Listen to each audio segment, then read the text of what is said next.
Dear students, welcome back to another lecture. In the previous class, we stopped with this data path, single cycle implementation of a subset of MIPS instructions.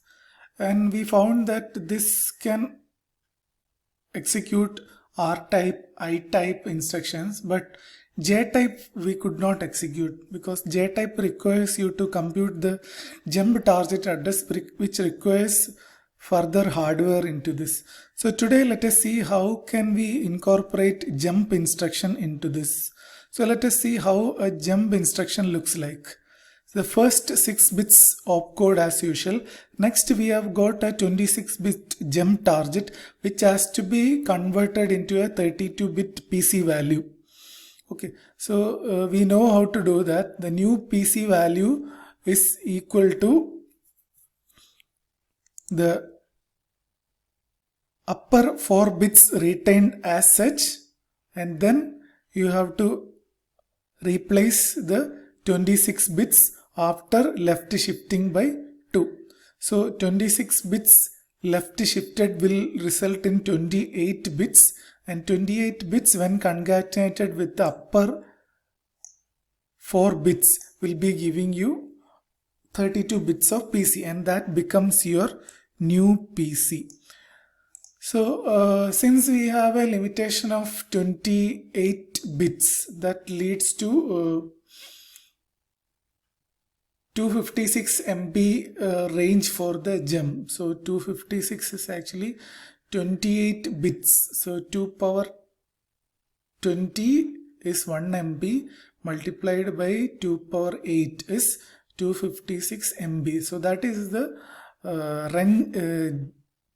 range for jumping. That means suppose you are standing here, you can go ahead 256 MB forward. So please note that this is actually an unsigned value jump. We are not considering the sign here. Now that has been added into this diagram. Let us see how it is taken. So look at here, when jump instruction is executing, we are taking the first 26 bits, that is bits from 0 to 25 is taken here. It is taken from this line and this is left shifted, and then see, take this line, this is equal to advanced PC plus 4 and PC plus 4, 31, 28 to 31. That means upper 4 bits is being concatenated here. That is how we get the jump address which is going to the multiplexer. Now the multiplexer has got 3 input lines, isn't it? So one is the input from the PC plus 4, the usual PC plus 4, this can go here, and this one is on branch on equal to, that is operating with the help of branch on equal to branch instruction. So in that case this is taken. If it is jump, you will be taking the output which is coming from this line. Okay, so let us see how it is working. Now you will see one more unit known as the control unit included here. The control unit is responsible for generating all the control lines, read-write, ALU source, all the control lines in the yellow color. Now if you trace the control unit, the control unit is working based on the the opcode bits 26 to 31. Last class some of you were asking, sir, what are we going to do with this opcode, the first 6 bits? So this is where we use that bit and generate the control signals. So what are the control signals? They go to every functional block in the data path. Now let us be specific about the jump instruction. When jump instruction is executing, here the output of the mux, this mux will not be selected because nothing comes here. Then the selection has to be done with the help of this mux. For that we need to add one more control line going to this multiplexer which is there, this one. So this control line is responsible for selecting the ultimate output.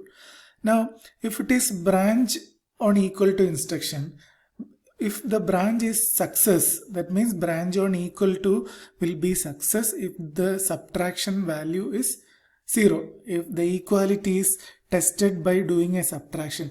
If the operands are equal, your 0 line will be a 1. So this line will become 1 when the instruction is a BEQ and the operands are equal. Now the second line is branch. This is coming from the branch. So if the instruction is branch and the comparison result is equal, what we have to do? We have to select the branch target address. So when this line is 1 and this line is also 1, output will be a 1 because this is an AND gate. So it will select the line connected to 1. 1 is connected to the branch target address. So this gets selected and it goes here. So at that time this this is not a jump instruction. So this will be 0. So this value gets connected back to the PC and the PC gets updated with the new value. Okay, so this is what happens in the case of a branch instruction. Now let us see what happens in the case of a jump instruction. When jump instruction is coming, the 0 line of the ALU will not be set. The 0 line of the ALU will be set only if the result of subtraction is a 0. Since the jump instruction is not using ALU, the 0 line of the ALU output will be at not set state or will be 0. So when this line is 0 and this is also a 0, so the output will be 0, and what you get is this output to go to this mux. So this address is the actual PC value. So in this case, if for normal instruction, you get the normal PC value. If the instruction was a jump, you will select this line. Okay, so when jump comes, this is taken. Okay, so spend some time and understand how jump is executing here. Pause the video for a moment. Understand how jump is executing. Okay. Now let us study more aspect of the data path, how many stages are accessed. So if you look at the typical instruction execution sequence, we have first step is an instruction memory access. That means we access this instruction memory. This is the first action. Next is you have to read the corresponding registers. Next is register file access. After register file, you need to have the ALU function. Okay, so ALU is performing. So ALU is performing. After that, what happens next? Again, a memory access. Okay, so it could be there if it is a load word instruction or store word instruction. If it is an R type, instruction fetch, register read, ALU, again register write. Okay, so likewise you need to find out the execution time required for each of the instruction. So you can do this exercise by your own. I will tell you the steps. So add and sub are typical R type instruction. So what will be the execution time of add or sub? To find the execution time, you need to find the sum of all stages. So first stage is add and sum, whatever be the instruction. First stage is a instruction memory access. So that is 2 nanoseconds. Okay. Next is a register file read. We want to get the operands. So 1 nanosecond. So total 3 nanoseconds. Next is an ALU operation. Is taking 2 nanoseconds. So 2 plus 1 plus 2 is 5 nanoseconds. So once you get the output, it has to be returned back to the register. That will again take 1 nanoseconds. So the total execution time for add instruction is equal to, you can write it in your book, the total time taken for add or sub instruction is equal to time for instruction memory access plus time for register file access plus time for ALU function plus time for register file access. So why 2 register file access is coming? one register file access is for reading the operands and the second register file access is for writing the results. So if you sum everything together, it will be coming to 2 plus 1 plus 2 plus 1 is 6 nanoseconds. Likewise, you have to fill up all other blanks. So pause your video here for a moment. Write down the expression for load, store, or I.